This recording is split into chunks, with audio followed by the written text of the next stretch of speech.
আল্লাহ বললেন খবরদার নিরাশ হবি না, লা তাইয়াসু মির রাহিল্লাহ। যত অন্যায় হোক, যত পাপ হোক, যত গুনাহ হোক, জায়নামাজটা বিছিয়ে দেন, ওযু করে সিজদায় পড়ে চোখের পানি ছেড়ে দেন, ক্ষমা চান। ক্ষমার মতো ক্ষমা চাইলে জীবনের সব গুনাহ মাফ করে দিতে পারে কে? বিশ্বনবী বলেন আল্লাহর দয়ার কোনো সীমা নাই। প্রতিদিন আমি বিশ্বনবী আল্লাহি লা আস্তাগফিরুল্লাহ ওয়া আতুবু ইলাইহি ফিল ইয়াউমি আকসার মিন 70 মাররা, প্রতিদিন আল্লাহর দরবারে আমি বিশ্বনবী 70 বারের বেশি তওবা করি, ইস্তেগফার করি। কয়বার? আকসার মিন 70 মাররা, more than 70 times in a day. একদিনে 70 বারের বেশি। এই নবীর কোনো গুনাহ নাই? গুনাহ আছে? কথা বলেন। বিশ্বনবীর কোনো গুনাহ আছে? ওনার কোনো পাপ নাই, পঙ্কিলতা নাই, নিষ্পাপ একজন মহামানব, একজন অসাধারণ ব্যক্তিত্ব। তিনিও প্রতিদিন 70 বারেরও বেশি তওবা করতেন। তাহলে আমরা যারা গুনার সাগরে হাবুডুবু খাই, আমাদের করা দরকার কয়বার? হ্যাঁ, রব্বুল আলামিন বললেন, গোলাম যত বড় গুনার সাগরে তুমি হাবুডুবু খাও না কেন, তোমার জন্য আমার রহমতের দরজা খোলা আছে না নাই? আল্লাহ বললেন, গাফিরিয যামবি ওয়া কাবিলিত তাওবা, আমার কাজ হলো গুনাহ maaf করা, তওবা কবুল করা। শয়তানের কাজ হলো খালি ওয়াসওয়াসা দেওয়া, বান্দার কাজ হলো ওয়াসওয়াসা খেয়ে গুনাহ করা। আল্লাহ বলে, আমি আল্লাহর কাজ হলো খালি ক্ষমা করা।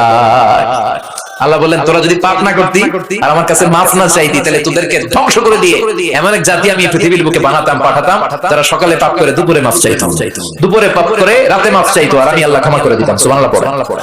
আল্লাহর কাছে সবচেয়ে প্রিয় জিনিস হচ্ছে ক্ষমা করা। কি করা? বান্দা যখন আল্লাহর কাছে ক্ষমা চায়, আল্লাহর কাছে ফিরে আসে, যে আমরা বলি তাওবা মানে টু রিটার্ন ব্যাক, ফিরে আসা, মনিবের কাছে ফিরে আসা, ভুলকে বুঝতে পারা, ক্ষমা চাওয়া, চোখের পানি ছাড়া। বিশ্বনবী বলেন, 2 ফোঁটা চোখের পানি আল্লাহর কাছে সবচেয়ে প্রিয়। এক হচ্ছে জিহাদের ময়দানে রক্তের ফোঁটা, 2 ফোঁটা পানি আল্লাহর কাছে সবচেয়ে প্রিয়। এক হচ্ছে জিহাদের ময়দানে রক্তের ফোঁটা, 2 হচ্ছে অনুতপ্ত বান্দার ক্রন্দনরত অবস্থায় চোখের পানির ফোঁটা। এই অনুতপ্ত বান্দার চোখের পানি আল্লাহর কাছে এত প্রিয়। অনুতপ্ত বান্দা যখন হাত তুলে মাথাটা নিচের দিকে করে চোখের পানি ছাড়ে, ওই চোখের পানি চোখ বেয়ে নাকের ডগা পেয়ে জমিনে পড়ার আগে ওই গুনাহগার বান্দারে মাফ করে দেয় কে? সাইয়েদনা আদম ভুল করলেন, আমরাও ভুল করি। সাইয়েদনা আদমকে আল্লাহ ক্ষমা করলেন, আমাদের গুনাহগুলো ক্ষমা করবে কে? সাইয়েদনা আদম দুনিয়ার বুকে এসে শত শত বছর আল্লাহর কাছে ক্ষমা চাইলেন। আল্লাহ বললেন, আদম তোমাকে কয়েকটা কালিমাত বাক্য আমি শিখিয়ে দেই, এই বাক্যগুলো দিয়ে অনুতপ্ত হয়ে ক্ষমা চাও, ক্ষমা করে দিব। সাইয়েদনা আদম পড়তে আরম্ভ করলেন, রব্বানা যালামনা আনফুসানা ওয়া ইল্লাম তাগফির লানা ওয়া তারহামনা লানাকুনান্না মিনাল খাসিরিন। আল্লাহ পাপ করেছি, অন্যায় করেছি, ভুল করেছি, তুমি যদি মাফ না করো, মাফ করার কেউ নাই। ঠিক কি না? লানাকুনান্না মিনাল খাসিরিন। আল্লাহ আমরা ক্ষতিগ্রস্তদের মধ্যে অন্তর্ভুক্ত হয়ে যাব। এজন্য সাইয়েদনা আদম আলাইহিস সালাম যা করলেন, ওই পদ্ধতিতে আমাদেরও তওবার দরকার আছে না নাই? তওবা কবুল হওয়ার জন্য কয়েকটা শর্ত আছে, শুনবেন। 1 নাম্বার শর্ত হচ্ছে অ্যাকনলেজমেন্ট, স্বীকারোক্তি, আল ইকরার। You have to acknowledge what you have done from sin. কি পাপ করছেন এগুলো গুনে গুনে আল্লাহরে বলবেন, আল্লাহ আমি পাপী, এই আকাশের নিচে, এই জমিনের উপর আমার চেয়ে বড় পাপী কেউ না, আমি সবচেয়ে বড় পাপী, আমি নরপিশাচ, আমি নাদান, আমি মূর্খ, আমি নালায়েক। চিল্লায় কোন ঠিক কিনা? এইভাবে নিজেরা ছোট করেন আর স্বীকার জানান, আল্লাহ আমি পাপী, আমার চাইতে বড় পাপী কেউ নাই। আমরা সবাই পাপী, আমাদের 14 গোষ্ঠী পাপী। জোরে কোন ঠিক কিনা? সবাই পাপী, সব আমরা পাপ করেছি, আল্লাহ আমার চেয়ে বড় পাপী কেউ নাই। এভাবে স্বীকার করেন, আল্লাহ আমি এই পাপ করেছি, আমি নামাজ, আমি মিথ্যা সাক্ষী দিয়েছি, প্রতিবেশীর উপর জুলুম করেছি, অন্যায় করেছি, খারাপ আচরণ করেছি। একটার পর একটা স্বীকার জান, এগুলো স্বীকার গেলে খুশি হয় কে? 2 নাম্বার শর্ত নাদামা, অনুতপ্ত হওয়া, repentant. You have to be repentant what you have done from sins. আপনি অনুতপ্ত হন, আপনি চোখের পানি ছাড়েন, আপনি নত হন, আর আল্লাহরে বলেন, আল্লাহ আমি অনুতপ্ত, আর জীবনে করব না। 3 নাম্বার শর্ত হচ্ছে stop what you have done from sins। যে পাপগুলো করেছেন এটা এখনি বন্ধ করেন। অনেকে কয় না এগুলো কইরা যাই, পরে কদরের রাতে মাফ চান, আছে না নাই? ও যে কদর পাবে কোনো গ্যারান্টি আছে? কথা বলেন। আরে কদর তো অনেক দূরে, আরো একদিন যে বাঁচবো কোনো গ্যারান্টি? কথা কন। শ্বাস যেটা ভিতরে ঢুকালাম, ব্রেথ ইন, এই ব্রেথ আউট, শ্বাসটা বের করতে পারবো, কোনো গ্যারান্টি আছে? লা ইস্তাখিরুনা সাআতা ওয়া লা ইস্তাকদিমুন। 1 সেকেন্ড আগেও আসে না, 1 সেকেন্ড পরেও আসে না, সেটার নাম হচ্ছে মরণ। চিল্লায় বলেন ঠিক কিনা? তার মানে আপনাকে থেমে যেতে হবে। থামেন, অনেক হয়েছে, আন্না, stop what you have done from sins। থামেন, থেমে যান, আর করবেন না। 4 নাম্বার হচ্ছে to hate what you have done, যা আপনি করেছেন এটা মন থেকে ঘৃণা করেন। সুদ খেয়েছেন, অনুতপ্ত হয়েছেন, স্বীকার করেছেন, থেমেছেন, এবার এটা ঘৃণা করেন, অন্তর থেকে মন দিয়ে ঘৃণা করেন। 5 নাম্বার শর্ত হচ্ছে to determine that you never repeat this sin in your life again। আপনি আল্লাহরে ওয়াদা দেন, কমিটমেন্ট দেন, আর বলেন আল্লাহ আমার জীবনে পারত পক্ষে এই কাজ আমি আর করব না। এই পদ্ধতিতে যদি আমরা আল্লাহর কাছে ক্ষমা চাই, ক্ষমা করবে কে? চিল্লায় বলেন কে? আল্লাহ বলে গোলাম যখনই ক্ষমা চাইবি আমার দরজা তোর জন্য খোলা। 24/7 সপ্তাহের 7 দিন, মাসের 30 দিন, বছরের 365 দিন তওবার দরজা খোলা আছে না নাই? শুধু দুইটা সময় তওবার রাস্তা বন্ধ করে দেয় কে? এক নম্বরে বাদাল গারগারা, মালাকুল মাউত যখন চলে আসে, রূহ নেওয়ার জন্য যখন টানাটানি করে, মালাকুল মাউতের চেহারা যখন মুমূর্ষু রোগীটা দেখে ফেলে, মৃত্যুর পথযাত্রী যখন মালাকুল মাউতকে চাক্ষুষ দেখে ফেলে, তখন তওবার রাস্তা ব্লক করে দেয় কে? তখন তওবা আল্লাহর কাছে করলে এটা কবুল হবে? আজীবন চান্স পাইছে, করে নাই। মালাকুল মাউতকে যখন দেখে ফেলবেন তখন আর তওবার রাস্তা খোলা থাকবে না, ওটা ব্লক, ওটা বন্ধ করে দেয় কে? ফেরাউনও যখন মালাকুল মাউতকে দেখছে আর লোহিত সাগরে ডুবতে ডুবতে যখন পানি খাইছে, পানি খাইতে খাইতে ফেরাউনের পেটটা এত বড় হয়ে গেছে, তখন ফেরাউন হাত তুলে বলে আনা মিনাল মুসলিমিন, কয় আমি মুসলমান। দেখছেন কত ভালো মানুষ? ফেরাউন না যদি মুসলমান হয় আমরা থেকে লাভ কি? কথা বলে তখন বলে আমি মুসলমান, তখন আর বাঁচার উপায় নাই। আল্লাহ বলে না, এখন করলে তো হবে না, তোমার সময় শেষ। কারণ তাকে যখন সাইয়েদনা মুসা আলাইহিস সালাম যাকাতের কথা বললো, সে বলল আমি যাকাত দিব না। সাইয়েদনা মুসা আলাইহিস সালাম বললেন আযাবের অপেক্ষা কর। আল্লাহ আযাব পাঠালেন, ফাখাসাফনা বিহি ওয়া বিদারিহিল আরদ, কারুনকে সহ, কারুনের সব সম্পদ সহ আল্লাহ জমিনে দাবিয়ে দিতে লাগলেন। কারুনও যেতে লাগলো, হাঁটু পর্যন্ত যায় তার ভয় হয় না, কোমর পর্যন্ত যায় তার ভয় আসে না, গলা পর্যন্ত যখন মাটিতে দেবে যায় সেও হাত তুলে কয় আমি মুসলমান। কি কয়? একই সিস্টেম, ফেরাউনের সিস্টেম, আমি মুসলমান। মুসা আমার যত সম্পদ তোরে আর তোর আল্লাহরে দিয়ে দিলাম, আমারে বাঁচা। এতক্ষণ যাকাতই দেন, এখন সব দিয়া ফেলায়, কত বড় টাকা। তার মানে একেবারে ফাইনাল স্টেজে যখন আপনি পৌঁছে যাবেন, তখন যদি আল্লাহর কাছে ক্ষমা চান কোনো লাভ হবে? কথা কন। এই মালাকুল মাউত আসার আগ পর্যন্ত যদি তওবা করতে পারেন, ওই তওবা কবুল করে নিবে কে? 2 নাম্বার যে সময়টাতে তওবা কবুল হয় না, ইনদামা তাতলুউ শামসু মিন মাগরিবিহা, প্রতিদিন সকালবেলা পূর্ব দিক থেকে সূর্য ওঠে, পশ্চিম দিকে ডুবে। কিয়ামতের আগ দিয়ে সূর্য পূর্ব দিক থেকে না উঠে পশ্চিম দিক থেকে ওঠা শুরু করে দিবে। যেদিন সূর্য পশ্চিম দিক থেকে উঠবে, ওই দিন থেকে তওবার রাস্তা বন্ধ করে দিবে কে? এর আগ পর্যন্ত আল্লাহর কাছে যদি তওবা করি, ওই তওবা কবুল করবে কে? আল্লাহর উপর ভরসা আছে? হ্যাঁ, মৌলভী বাজারের ভাইয়েরা সব মৌলভী মানুষ। হ্যাঁ, আল্লাহর উপর ভরসা হয়, আল্লাহর মায়া লাগে, আল্লাহর ভালো লাগে, আল্লাহর যে ভালো লাগে এটাও বুঝতে পারে না, কষ্ট হয়। জি হয় কিছু একজন আল্লাহর ভালো লাগে, ঠিক না? সবাই বলেন জি হয়। আল্লাহর ভালো লাগে, জি হয়। তাহলে আল্লাহর একটা ডাক দেন, বলেন আল্লাহ। প্রাণ থেকে ডাক দেন, বলেন আল্লাহ। হৃদয় থেকে ডাকেন, বলেন আল্লাহ। আল্লাহর সাথে যতক্ষণ বান্দার সম্পর্ক থাকবে, ততক্ষণ আল্লাহর পক্ষ থেকে স্পেশাল মার্সি, ব্লেসিংস, রহমত আছে না নাই? চিল্লায় বলেন আছে না নাই? আল্লাহ ডেকে বললেন গোলাম যখনই ডাকবি তখনই আমি সাড়া দেই। আল্লাহু আকবার। এমন এক আল্লাহ মাঝরাতে উঠে চোখের পানি ছেড়ে যদি আল্লাহরে ডাকেন, আল্লাহ আছে না নাই? আপনিও ঘুমান, আপনার আল্লাহও যদি ঘুমায়, তাহলে আপনি যখন ঘুম থেকে জেগে আল্লাহরে ডাকবেন, আল্লাহ ডাকে সাড়া দিতে পারবে না, ঠিক কিনা? কিন্তু এই জন্য আল্লাহ ঘুমায় না, আমরা ঘুমিয়ে পড়ি, আল্লাহ ঘুমায় না। কারণ উনি যদি ঘুমিয়ে যায়, আমার যদি ঘুম ভেঙে যায়, আমার কিছু লাগলে দিবে কে? উনি ছাড়া দেওয়ার কেউ নাই। সাইয়েদনা মুসা আলাইহিস সালাম আল্লাহর একটা প্রশ্ন করছেন, আল্লাহ আয়াগলিবুকান নাওম, আপনার কি ঘুমে ধরে? সুবহানাল্লাহ কইবেন না? এই পৃথিবীতে মুসা আলাইহিস সালাম আল্লাহকে প্রায় এরকম অবাক করা প্রশ্ন করেছেন। আল্লাহকে জিজ্ঞেস করলেন, আল্লাহ সারাদিন আমি ছাগল চড়াই। মুসা আলাইহিস সালাম কি চড়াতেন? আপনারা ছাগল চড়াননি? হ্যাঁ, ছাগল চড়ান না? ছাগল চড়ানো সুন্নাহ, পারলে চড়াবেন। সহিহ বুখারীর বর্ণনা, মা মিন নাবিয়্যিন ইল্লা রাআল গানাম, এই পৃথিবীতে এমন কোন নবী নাই যে নবী ছাগল চড়ায় নাই। সুবহানাল্লাহ পড়েন। সাহাবারা বললেন, ইয়া রাসূলুল্লাহ আপনিও ছাগল চড়িয়েছেন? বিষ্ণু বললেন, হ্যাঁ আমিও তো মক্কার লোকদের ছাগল চড়িয়ে দিয়েছি অল্প কিছু পয়সার বিনিময়ে। আল্লাহু আকবার।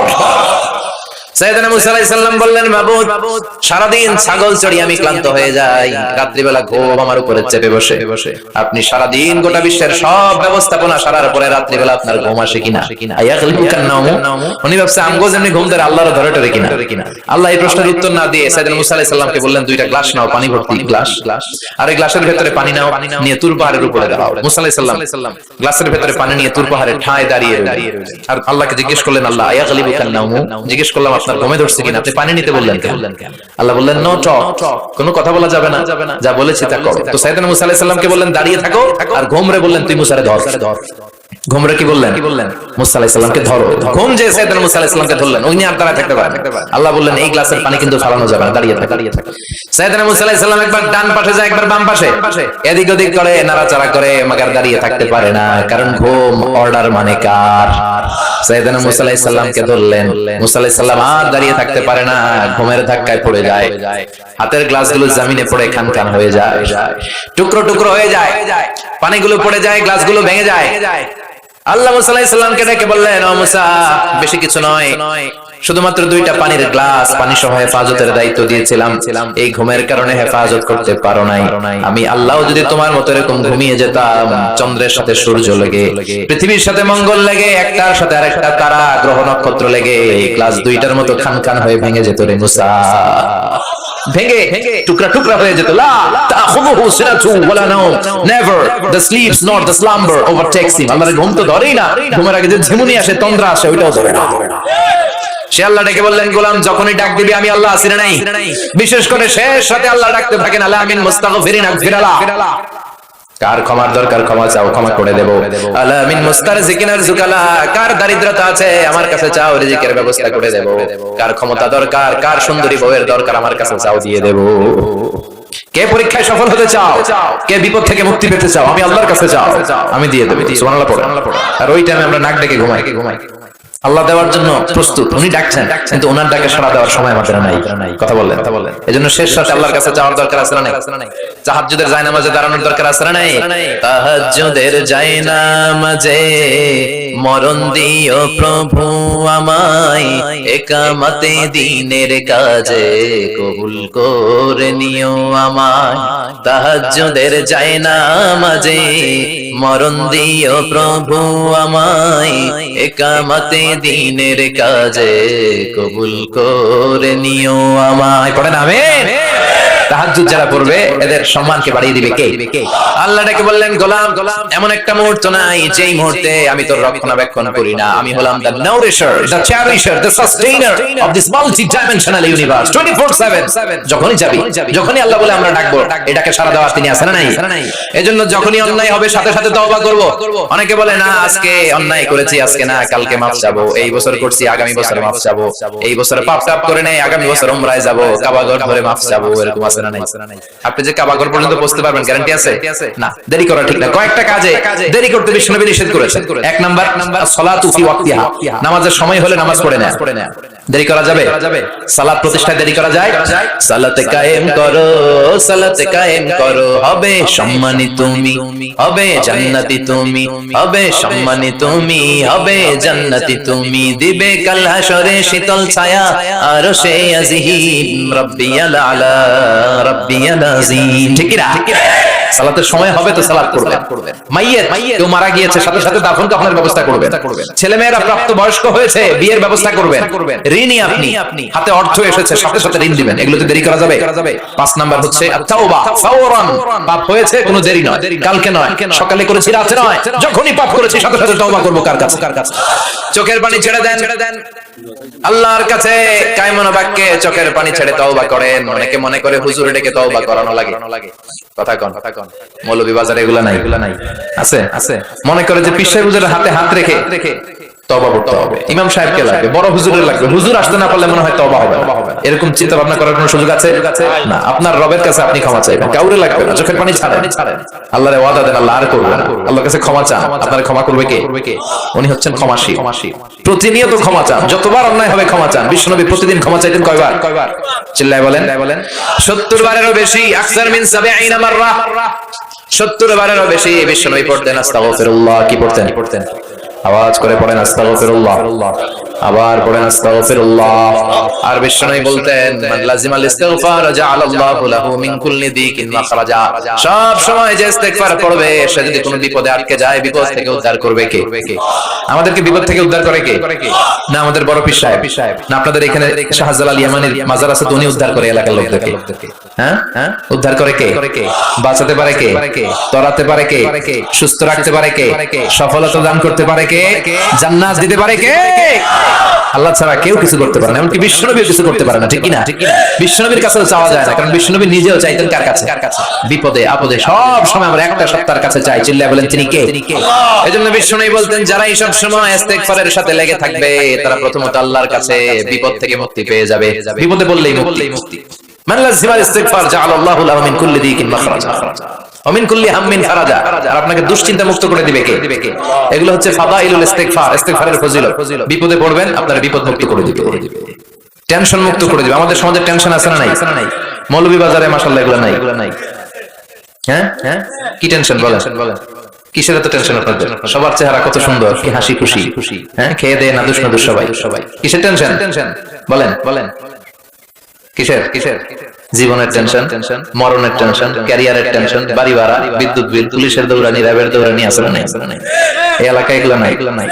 তার মানে টেনশনের শেষ নাই। রাস্তায় বেরিয়েছে যে কোনো মুহূর্তে সড়ক দুর্ঘটনা আছে না নাই? যে কোনো মুহূর্তে চলে যেতে পারে। কে আগে যাবে কে পরে যাবে কোনো সিরিয়াল নাই। মুরব্বীরা বেঁচে থাকে, মাঝে মাঝে যুবকরা মরে যায়। হাসপাতালে রোগীগুলো বেঁচে থাকে, ডাক্তার মরে যায়। কথা কন নাকি মৌলভী বাজারে ডাক্তার মরে না? হ্যাঁ, এই এলাকার ডাক্তাররা মরে না? মরে। কে যে কখন চলে যাবে কোনো হদিস নাই। এই যে এত জীবনের টেনশনে অনেকে হার্ট অ্যাটাক করে। এই টেনশন মুক্ত করে দিবে কে? যদি সবসময় ইস্তিগফার করেন বিপদ মুক্ত করবে আল্লাহ, টেনশন মুক্ত করবে। ওয়ায়ারযুকহু মিন হাইসু লা ইয়াহতাসিব, এমন জায়গা থেকে আল্লাহ রিজিকের ব্যবস্থা করে দিবেন যেটা আপনি কল্পনাও করতে পারেন নাই। সুবহানাল্লাহ পড়বেন না? আবার বিশ্বনবী বললেন সব সময় যারা ইস্তিগফার পড়বে আল্লাহর কোনো আযাব তাদের উপর আসবে না। সুবহানাল্লাহ পড়েন। আল্লাহর কোরআন সাক্ষী, আল্লাহ বললেন ওয়ামা কানাল্লাহু মুআযযিবাহুম ওয়া হুম ইস্তাগফিরুন।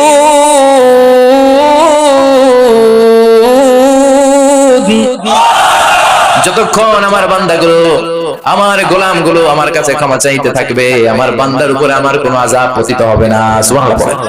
সবসময় আযাব মুক্ত থাকবেন, বিপদ মুক্ত থাকবেন, কিন্তু শর্ত হচ্ছে সবসময় কি করতে হবে? 5 নম্বর ইস্তিগফারের ফজিলত হচ্ছে বেশি ইস্তিগফার করলে আল্লাহ তাআলা আপনাকে মুস্তাজাবুদ দাওয়া বানিয়ে দিবে। কি বানাই দিবে? মুস্তাজাবুদ দাওয়া মানে এমন ব্যক্তি আপনি হয়ে যাবেন, আপনি হাত তুলতে দেরি ওই দোয়া কবুল হতে দেরি হবে। সুবহানাল্লাহ পড়বেন না? মুস্তাজাবুদ দাওয়া হতে মন যায়? কার কারণে যায়? সবার মনে চায়।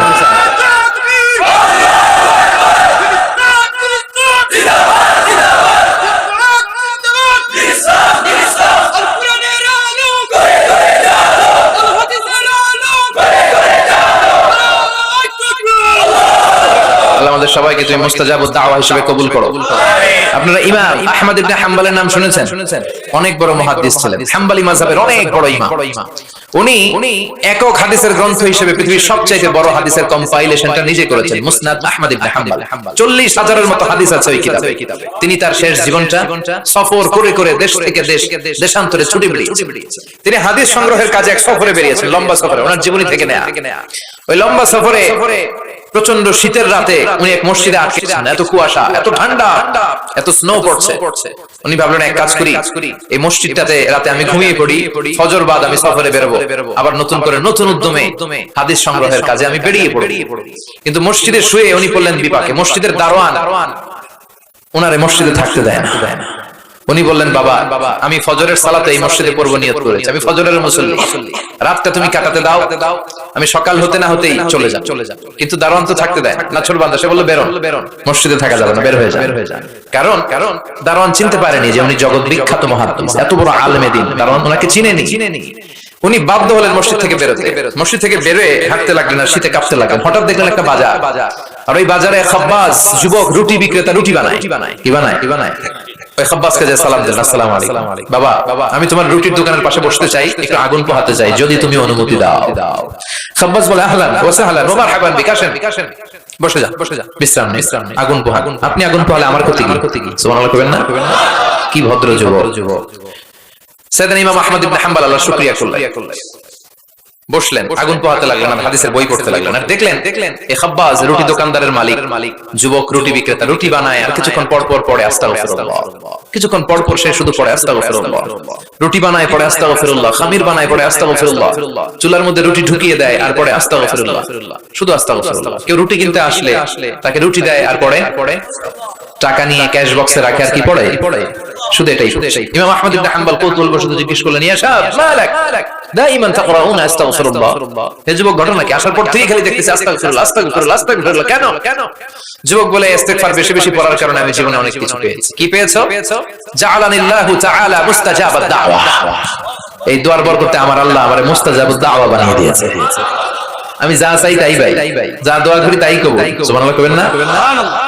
ইমাম আহমদ ইবনে হাম্বল তো অবাক, বলে কি এই ছেলে, আমি এত বড় মুহাদ্দিস, আমিও তো মুস্তাজাবুদ দাওয়া নই, আমিও তো না, কি করে সে মুস্তাজাবুদ দাওয়া হলো?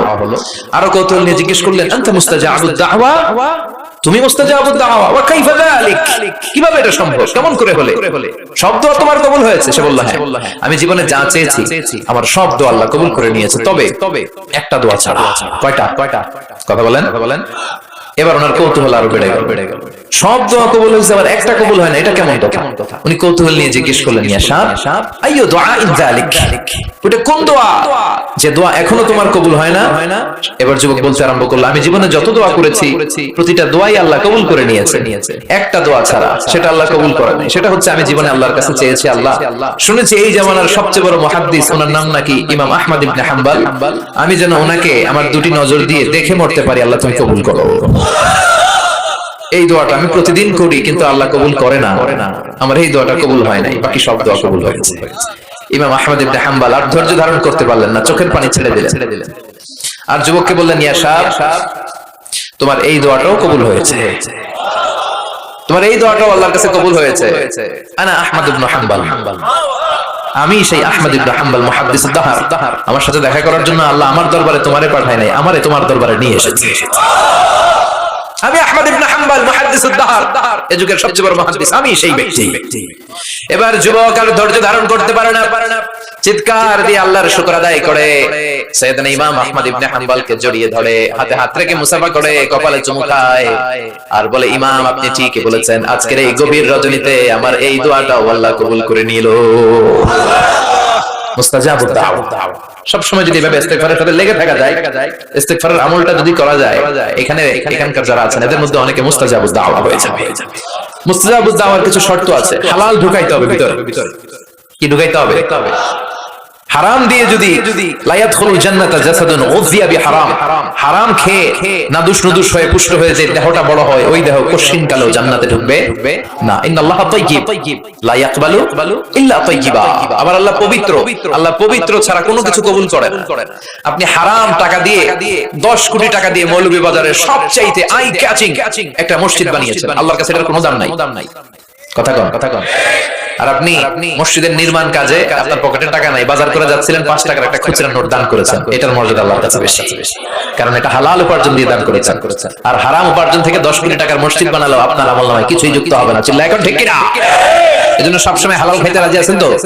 প্রিয় ভাইরা, খেয়াল রাখবেন, হালাল এটা বরকতময়, হালাল এটা কল্যাণকর, হালাল এটা পবিত্র, হালাল এটা স্বাস্থ্যকর, হালাল যেটা এটা পরিবেশ বান্ধব। সুবহানাল্লাহ পড়েন।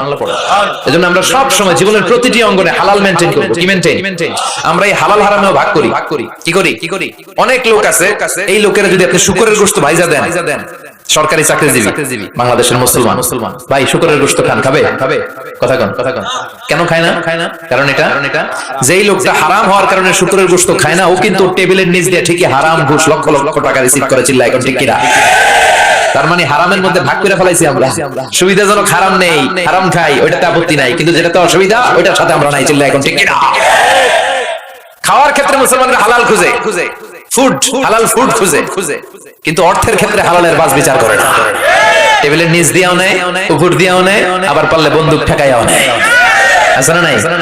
মৌলভীবাজার মাশাআল্লাহ এগুলো নাই। কি আছে? আল্লাহ হেফাজত করুন। তাহলে বুঝলাম হালালে বরকত, হারামে কোনো বরকত আছে? কথা বলেন। আচ্ছা, আওয়াজ করে উত্তর দেন তো, গরুর গোশত খাওয়া হালাল না হারাম? কুকুর খাওয়া হারাম। গরু হালাল, কুকুর হারাম। আচ্ছা দেখেন, প্রতিদিন বাংলাদেশের বাজারগুলোতে, বিয়ের অনুষ্ঠানগুলোতে, যে কোনো অনুষ্ঠান হলে খাবার দাবারের জন্য গরুর গোশত জবাই হয় না, কুকুর জবাই হয়? গরু জবাই হয়, কুকুর জবাই হয় না। কুকুর বেঁচে গেল আর গরু মরল, ঠিক কিনা? আচ্ছা, বছরে যে বাচ্চা দেয়, গাভী বাচ্চা দেয় বেশি না কুকুর বাচ্চা দেয় বেশি? গাভী বছরে দেয় কয়টা? কুকুর দেয় কয়টা? হ্যাঁ, 5টা 7টা। কোনো জন্ম নিয়ন্ত্রণ নাই তো ওদের? দাদা আসছে, দিচ্ছে আর তো গরু আমরা খাইলাম বেশি, কুকুর খাইলাম না। গরু বাচ্চা দিলেও কম, কিন্তু কুকুর বাচ্চা দিলেও বেশি। এবার সারা বাংলাদেশের সবগুলো জেলাতে মিলিয়ে যদি আপনি হিসাব করেন, বলেন তো বাংলাদেশে গরু বেশি না কুকুর বেশি? কারণ কি? এটা হালাল। বরকত ঢুকাই দিছে কে? বরকত বিশ্বাস করেন? হ্যাঁ, মুসলমানরা বরকতে বিশ্বাস করে। 10 লক্ষ টাকা প্রতি মাসে ইনকাম, মাস শেষে কিচ্ছু থাকে না, আরো ঋণ। একটা হসপিটাল বিল পরিশোধ করতে লাগে 5 লাখ, আবার ব্যাংকের ঋণ আছে না নাই?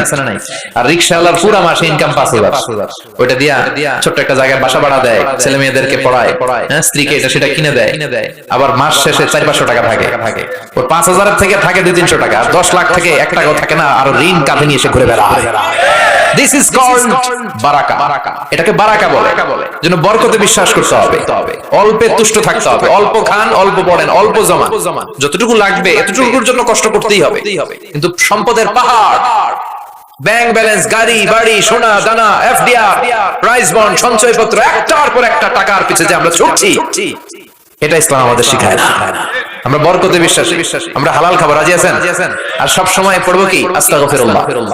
ইস্তিগফারের ফজিলত শুনে মনটা ভরছে, আল্লাহর প্রতি আস্থা জেগেছে, এবার প্রাণ ভরে পড়েন আস্তাগফিরুল্লাহ, হৃদয় দিয়ে পড়েন আস্তাগফিরুল্লাহ, মন থেকে আল্লাহরে ডাকেন, পড়েন আস্তাগফিরুল্লাহ। আবার বিষ্ণু বললেন আস্তাগফিরুল্লাহ আল্লাযী লা ইলাহা ইল্লা হুয়াল হাইয়ুল কাইয়্যুম ওয়া আতুবু ইলাইহি। এই ইস্তিগফারটা যে পড়বে, যুদ্ধের ময়দান থেকে পালিয়ে গেলে অনেক বড় কবিরা গুনাহ হয়, এই কবিরা গুনাহকারী সম্পাদনকারী লোকটারেও maaf করে দিবে কে? এই ইস্তিগফারটা যদি পড়েন, আস্তাগফিরুল্লাহ আল্লাযী লা ইলাহা ইল্লা হুয়াল হাইয়ুল কাইয়্যুম ওয়া আতুবু ইলাইহি, পড়তে রাজি আছেন? আবার সাইয়েদনা আবু বকর ডেকে বললেন, নবী আল্লিমনি দুআআন আদু বিহি ফি সালাতি, এমন একটা দোয়া বা ইস্তিগফার আপনি আমারে শিক্ষা দেন যে ইস্তিগফারটা আমি আমার নামাজের মধ্যে পড়বো। কই পড়বো? কথা কম। বিশ্বনবী শিখাই দিলেন, আবু বকর তুমি পড়ো, আল্লাহুম্মা ইন্নী যালামতু নাফসি যুলমান কাসীরা ওয়া লা ইয়াগফিরু যুনুবা ইল্লা ফাগফিরলি মাগফিরাতাম মিন ইনদিক ইন্নাকা আনতাল গফুরুর রহিম। এটা আমরা দোয়ায়ে মাসুরা বলি, আমরা কি বলি? এটাও একটা ইস্তিগফার। এটাও যেখানে ক্ষমা চাওয়ার প্রসঙ্গ থাকবে ওইটাই কি? কথা বলেন। ইন্নী যালামতু নাফসি, আল্লাহ আমি জুলুম করেছি, যুলমান কাসীরা, অনেক জুলুম, ওয়ালা ইয়াগফিরু যুনুবা ইল্লা, এই জুলুম, এই পাপ আপনি ছাড়া তো ক্ষমা করবার কেউ নাই। ফাগফিরলি মাগফিরাতাম মিন ইনদিক, আপনার গুনাহ, আপনার দয়া আপনি আমাকে ক্ষমা করে দেন। ইন্নাকা আনতাল গফুরুর রহিম, আল্লাহ আপনি ক্ষমাশীল, আপনি মেহেরবান। পড়েন আমিন। এগুলো সবই ইস্তিগফার, সবগুলো সহিহ হাদিস দ্বারা সাব্যস্ত। তবে এই সব ইস্তিগফারের মধ্যে শ্রেষ্ঠ ইস্তিগফারের নাম সাইয়্যিদুল ইস্তিগফার। কি নাম? মানে লিডার অফ দ্য অল ইস্তিগফারস। মুখস্থ আছে অনেকের? কার আছে দেখি? আছে মাশাআল্লাহ, অনেকের আছে। যাদের নাই তারা মুখস্থ করবেন, গুগলে ঢুকবেন, স্মার্টফোনের ভিতরে ঢুকবেন। স্মার্টফোন এখন ছেলেপেলারা শুধু ওই বিপিএল এর খেলা আছে না নাই, এই খেলা দেখা, ওই নাচানাচি, ওই ফেসবুকিং, এগুলো নিয়ে ব্যস্ত। এই ফেসবুকটা এসে সব শেষ করে দিল। লেখাপড়া এখন কিছু নাই, এখন পরীক্ষার হলো ফেসবুকিং করে। আছে না নাই? না, এগুলো নিয়ন্ত্রিত ব্যবহার করবেন, তা না হলে আপনার সময় সব শেষ হয়ে যাবে। এই গুগলে ঢুকে আপনি লিখবেন সাইয়্যিদুল ইস্তিগফার। এই সাইয়্যিদুল ইস্তিগফার লিখলেই সাইয়্যিদুল ইস্তিগফার বানান সহ চলে আসবে। মৌলভীবাজার ভাইরা, এটা মুখস্থ করতে হবে। বিষ্ণু বলেছেন, কেউ যদি দিনের বেলা এই সাইয়্যিদুল ইস্তিগফার পড়ে, ওই দিনে মৃত্যু হলে সে জান্নাতি। এই সাইয়্যিদুল ইস্তিগফার যদি কেউ রাতে পড়ে, ওই রাতে মৃত্যু হলে সে জান্নাতি। এই সাইয়্যিদুল ইস্তিগফার মুখস্থ না করে থাকা যায়? কথা বলেন। আল্লাহুম্মা আনতা রাব্বি লা ইলাহা ইল্লা আনতা খলাকতানি ওয়া আনা আবদুক ওয়া আনা আলা আহদিকা ওয়া ওয়া'দিকা মাসতাতা'তু আউযু বিকা মিন শাররি মা সানা'তু আবু'ু লাকা বিনি'মাতিকা আলাইয়া ওয়া আবু'ু বিযামবি ফাগফিরলি ফাইন্নাহু লা ইয়াগফিরু যুনুবা ইল্লা আনতা। পড়েন আমিন। চিল্লায় পড়েন আমিন। তাহলে তাওবা ইস্তিগফার, পাপ হইলেই এই তাওবা ইস্তিগফারের দরকার আছে না নাই? প্রতিদিন কয়বার? কমসে কম 100 বার। ইস্তিগফার কয়বার পড়বো? রাস্তা দিয়ে হেঁটে যাচ্ছেন, বাজারের ব্যাগ হাতে, কিচ্ছু করার নাই, কি পড়বেন? আস্তাগফিরুল্লাহ। চিল্লায় পড়েন, কি পড়বেন? বিষ্ণু বলতেন, জিহ্বাটারে ভিজিয়ে রাখো আল্লাহর জিকির দিয়ে। লা ইয়াজালু লিসানুকা রাতবান মিন যিকরিল্লাহ, একটা মুহূর্তও যেন আল্লাহর জিকির ছাড়া সময়টা না কাটে। ঠিক কি না? লা ইলাহা লা ইলাহা ইল্লাল্লাহু মুহাম্মাদুর রাসূলুল্লাহ সাল্লাল্লাহু আলাইহি ওয়াসাল্লাম। এই যে জিকিরটা আওয়াজ করে আমি করালাম সবাই মিলে, বিশ্বনবী কিন্তু এইভাবে জিকির করাতেন। তো হুজুর আপনি করাইলেন কেন? তালিমান, শিখানোর জন্য। লা ইলাহা ইল্লাল্লাহটা অনেকের ভালো শুদ্ধভাবে নাও জানা থাকতে পারে, জন্য তালিমান মাঝে মাঝে আমরা করাই। কিন্তু নিয়ম হচ্ছে এই জিকিরগুলো আস্তে আস্তে করা। কিভাবে? আল্লাহ বলেন, ওয়াজকুর রাব্বাকা ফি নাফসিকা তাদাররুআ ওয়া খীফা ওয়া দুনাল জারি মিনাল কওলি বিল গুদুবি ওয়াল আসাল ওয়া লা তাকুম মিনাল গাফিলিন। আল্লাহু আকবার। আল্লাহ বললেন আমার জিকির করো বিনয়ের সাথে, ধীর চিত্তে, আস্তে আস্তে চিল্লাফাল্লা করে নয়। কার কথা? লাফালাফি করে নয়। কার কথা? ভদ্রভাবে, মনে মনে একা একা যখন থাকেন, নামাজের আগে পড়ে সব সময় জিহ্বাটারে আল্লাহর জিকির দিয়ে ভিজিয়ে রাখে। কিন্তু লাফালাফির জিকির এই দেশে আছে না নাই? আল্লাহর মেহেরবানি মৌলভীবাজার এগুলো কম বোঝে, তাই না? আলহামদুলিল্লাহ। কিন্তু বাংলাদেশে অনেক জায়গায় কিন্তু লাফায় খালি। আপনাদের কাছে দেখলে কেমন লাগে? আমি এখন জিকিরের কথা কইতেছি, কেউ যদি আইসা আমারে ধরে, হ্যাঁ, এদিক থেকে যদি আমার কাঁধে ওঠে, আমার মাইক যদি ধাক্কা মারে, আমি তো দৌড়। কথা কন, হ্যাঁ? তো এইটা কেমন জিকির রে ভাই? আমি জিকির করাচ্ছি, আপনি লাফাচ্ছেন কেন? বিষ্ণু ইসলাম এবং ওনার সাহাবারা যখন জিকির করতেন, তাসবিহ পড়তেন, কোন জিকির করার সময় এরকম বিষ্ণু জিকির করতেছেন, সাহাবারা লাফাইতে খেজুর গাছের উপরে পাওয়া যায়, হাদিসে পাওয়া যায়।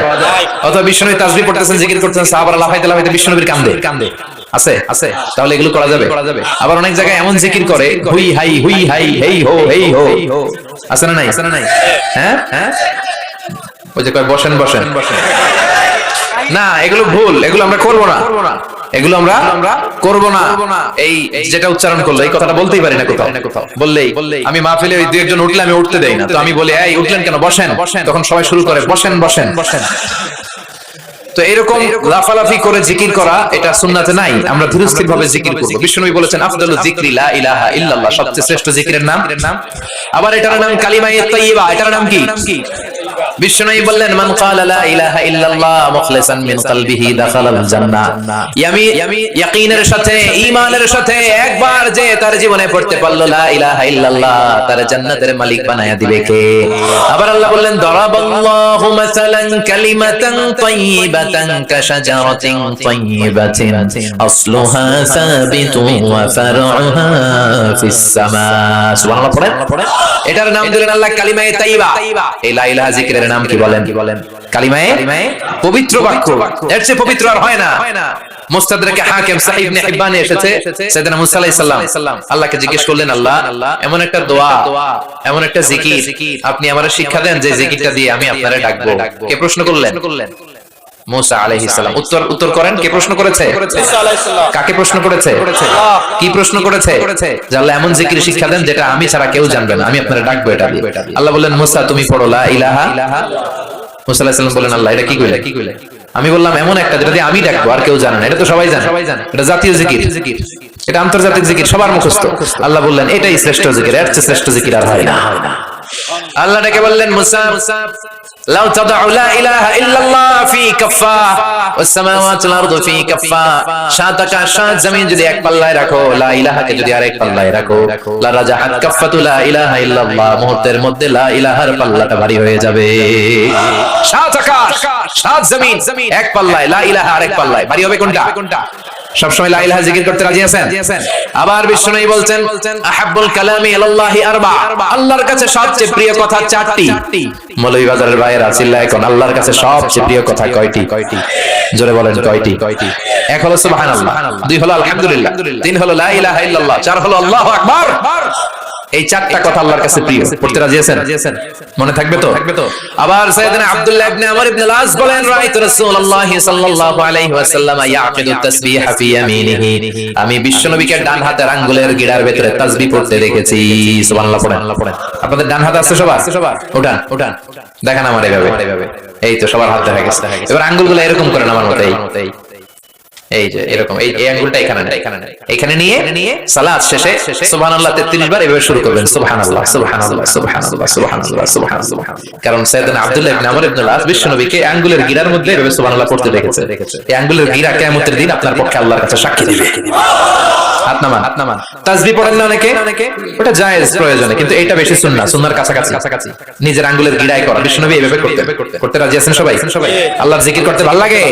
আল্লাহ বলে ফাযকুরু